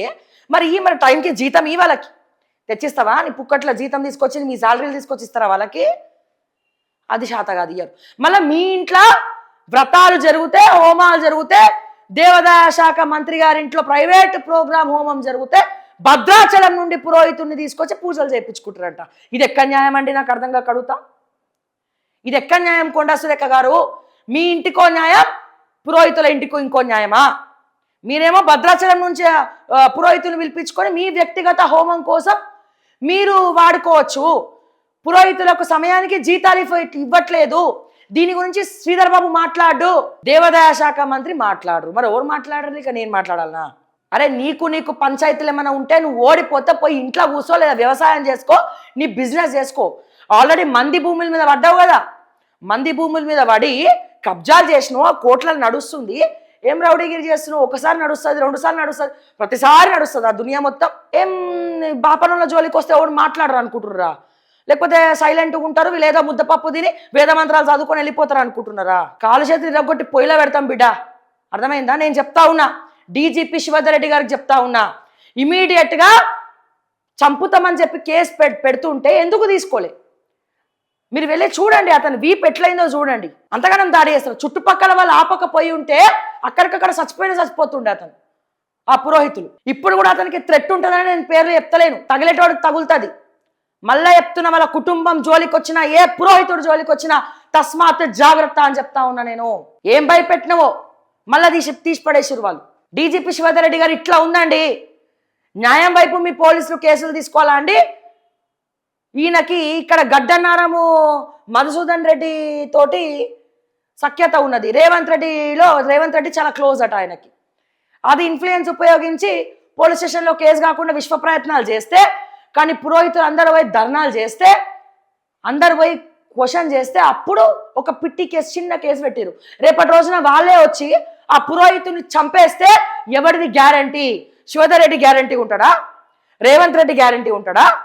దేవాదాయ శాఖ మంత్రి కొండా సురేఖ గ్యారంటీ ఉంటుందా? శ్రీధర్ బాబు గ్యారంటీ ఉంటాడా? ఎవరు గ్యారంటీ ఉంటాడు? లేకపోతే ఇంటెలిజెన్స్ చీఫ్ విజయ్ కుమార్ సింగ్ గారు గ్యారంటీ ఉంటారా? సో దయచేసి ఇమీడియట్గా తక్షణమే వాళ్ళ మీద యాక్షన్ తీసుకోవాలి. అండ్ అలాగే వైస్ ఛాన్సలర్తో మాట్లాడి కంప్యూటర్ ఆపరేటర్గా ఉద్యోగానికి రాకుండా జీతం ఎట్లా తీసుకుంటున్నారో మీరు ఆరా తీయాల్సినటువంటి అవసరం మీ మీద ఉన్నది అని చెప్పి నేను మరొక్కసారి తెలియజేస్తా ఉన్నా. దయచేసి ఆ పురోహితులకి అండగా అందరూ కూడా ఉండండి. డెఫినెట్గా ఇటువంటి దాడుల్ని ఖచ్చితంగా ప్రతి ఒక్కరం కూడా ఖండిస్తూ ఉన్నామని చెప్పి మరొక్కసారి తెలియజేస్తూ, ఎన్నో విషయాలు, ఎన్నో అంశాలు మనం మాట్లాడుకుంటూనే ఉందాం. దానికంటే ముందు రేవంత్ అన్న ఇంకో విషయం మర్చిపోయాను నేను. ఏంది రేవంత్ అన్న ఇది? పిచ్చి పీక్కి పోతే, పైత్యం బాగా పెరిగితే ఇట్లాంటివి జరుగుతాయి. గన్మ్యాన్ని కొడతావు, ముఖ్యమంత్రి స్థాయిలో ఉన్నావు నువ్వు, ఓపిక నశించిపోతుందా? ఫ్రస్ట్రేషన్ ఎక్కువైపోతుందా? ఎందుకు కొట్టినవన్నారు ఏమంతన్నా? గన్మ్యాన్ని కొట్టుడు ఏందన్నా? ఏం పైశాచిక ఆనందం ఇది? నువ్వేమో ముఖ్యమంత్రి స్థాయిలో ఉండి నువ్వేమో నీ గన్మ్యాన్ని కొడుతున్నావు, ఆడ ఊర్లలో ఓడిపోయిన నీ సర్పంచ్లేమో మిగతా వాళ్ళని ఎందుకు ఓడగొట్టిరని కొడుతున్నారు. ఇక నీకు వాళ్ళకి పెద్ద తేడా ఏముంది? ఇదే కాదు, వికారాబాద్ జిల్లా కోట్పల్లిలో సర్పంచ్ గెలిస్తే ఆ సర్పంచ్ మీద దాడి జరిగింది. సర్పంచ్ వాళ్ళ భర్త మీద దాడి జరిగింది. కోమాలో ఉన్నాడు ఆయన హాస్పిటల్లో. సిగ్గు తెచ్చుకోండి సార్, సిగ్గు బుద్ధి లేదు అసలు మీకు అర్థం కాదు. ఏంది దాడులేంది? హాస్పిటల్ ఉన్నాడు. ఇప్పుడు ఆయన పరిస్థితి ఎట్లుందో నాకు తెలియదు. ఒక 2 వీక్స్ బ్యాక్ ఏమో తెలుసుకున్నాను నేను మా రిపోర్టర్ ద్వారా, ఆరాధిస్తున్నా. ఏం దాడులండి ఇవి? చిన్న పిచ్చకుంట్ల సర్పంచ్ ఎన్నికలు, చిన్న ఎన్నిక, దానికి కూడా మీ కాంగ్రెస్ వాళ్ళు పోయి దాడి చేయాలనా? ఏం నేర్పిస్తున్నారు? ముఖ్యమంత్రి ఇట్లా గన్మ్యాన్ మీద దాడి చేస్తూ ఉంటే, అరే మా ముఖ్యమంత్రి ఇట్లా కొడుతుండు, మేము కొట్టద్దా అన్నట్టు అయిపోయింది వాళ్ళకి. మళ్ళీ మీరు పూజ ఏం చేస్తున్నారు? గోవులో సకల దేవతలు ఉంటాయి. ఒక గోవుని పూజిస్తే సకల దేవతల్ని పూజించినట్టే. మన గోమాత చుట్టూ ప్రదక్షిణలు చేస్తూ మనసు ప్రశాంతంగా ఉంచుకోకుండా ఇరిటేషన్ తోటి గన్మ్యాన్ని కొడతారా?